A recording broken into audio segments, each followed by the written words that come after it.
അതിരാവിലെ എഴുന്നേറ്റാണ് നമ്മൾ ഓണം കൊണ്ടാടാറ്. ഉത്രാടത്തിന്റെ അന്ന് ഇട്ട പൂക്കള് അന്ന് രാത്രി മുഴുവൻ മാറ്റിയിട്ട് വേറെ പൂവിടാം. അല്ലെങ്കിൽ അതിനകത്തെ വാടിപ്പോയ പൂക്കൾ മാത്രം മാറ്റിയിട്ട് നമുക്ക് കയ്യിലുള്ള പൂ വയ്ക്കാം. അങ്ങനെയാണ് ഞാൻ കണ്ടുവന്നേക്കുന്നത്. അങ്ങനെയാണ് നിലം പോലെ ചെയ്തു വരാറ്. അപ്പോൾ എല്ലാ പൂവൊന്നും മാറ്റാറില്ല. ഒരുപാട് വാടിപ്പോയിട്ടുണ്ടെങ്കിൽ കുറച്ച് പൂക്കൾ മാറ്റിയിട്ട് വൈകിട്ട് പൂ നമുക്ക് കുറവായിരിക്കുമല്ലോ, അപ്പോൾ ഉള്ള പൂ വയ്ക്കാം. അത് കഴിഞ്ഞിട്ട് നമ്മൾ രാവിലെ ഒരു 3:30-4 മണിയൊക്കെ ആകുമ്പോൾ എഴുന്നേറ്റ് തുമ്പയെല്ലാം വെച്ച് നമ്മളിട്ട പൂക്കളത്തിന് ചുറ്റും ഇങ്ങനെ തുമ്പ വയ്ക്കും കേട്ടോ. തുമ്പ അരിഞ്ഞിടുന്നവരും ഉണ്ട്, ഞാൻ അതും കണ്ടിട്ടുണ്ട്.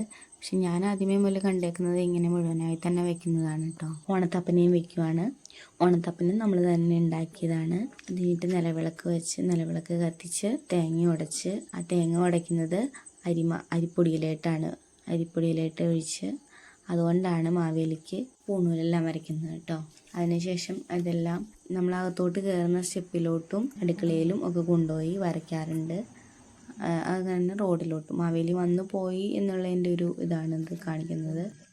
ഓണത്തപ്പൻ്റെ ഈ ത്രികോണം പോലെയുള്ളതല്ലാതെ നമ്മൾ മാവേലിനെ ഉണ്ടാക്കി വെക്കാറുണ്ട്. അതിൽ ചെത്തിപ്പൂവും തുളസിയും മാല കെട്ടി അതും ചാർത്താറുണ്ട്. ഇത്തവണ അതൊന്നും ചെയ്തിട്ടില്ല.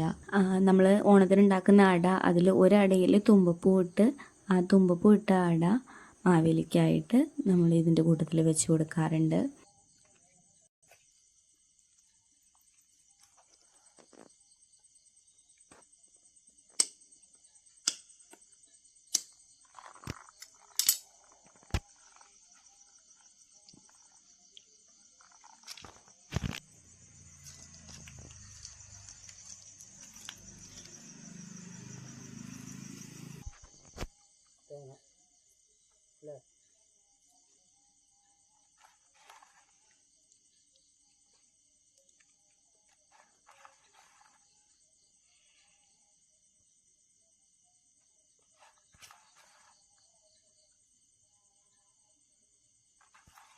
ഇതെല്ലാം ചെയ്തതിന് ശേഷം ഈ അരിപ്പൊടിയിൽ നമ്മൾ കൈ മുക്കി നമ്മുടെ വാതിലുമേ നമ്മൾ പതിപ്പിക്കും കേട്ടോ. അത് കഴിഞ്ഞിട്ട് പിന്നെ നമ്മൾ റോഡിൽ ചെന്ന് നിന്ന് ഓണം കൂവി പുറത്ത് കളയും.